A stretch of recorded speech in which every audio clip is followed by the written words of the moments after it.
This meeting is being recorded.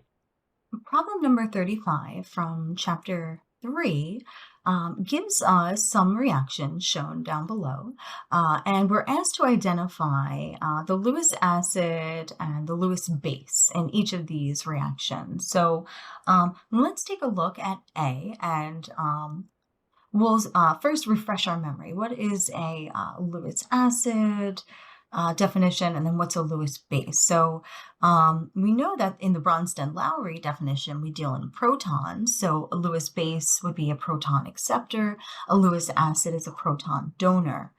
In this case, with the Lewis definitions, now we're dealing with electron pairs. So we're either going to be accepting or donating. So the Lewis acid is an electron pair acceptor. And then we have our Lewis base as an electron pair donor.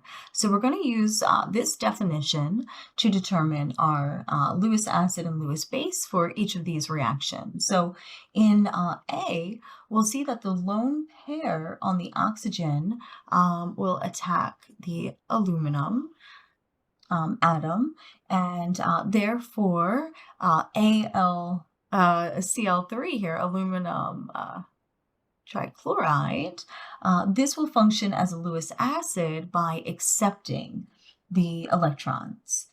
This ketone over here will function as a base because it is donating. So we have our base donating that electron pair, our acid accepting those electrons, and then we end up with this charged species over here.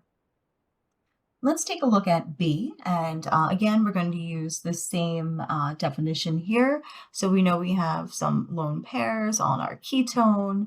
So what's going to happen is we're going to grab a proton here.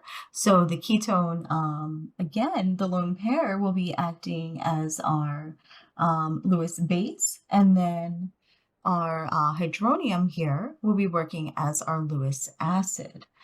So these electrons move down here. So we have our two arrows shown. So this would be my base donating the electrons, my acid accepting those. Let's take a look at example C. And now we have Br2, and we have aluminum tribromide. So now we're going to have our base over here, and we're going to see the same thing happen with the lone pairs as we saw with the aluminum trichloride.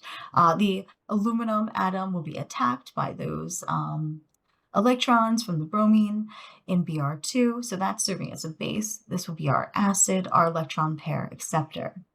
And last we have in D here, this will be our Lewis base. We'll see these, one of these lone pairs on the oxygen atom of this ester will grab this proton here, it'll attack, and then we see the transfer of electrons being accepted by our hydronium here. So this is our acid, our Lewis acid, and then the ester would be functioning as our Lewis base.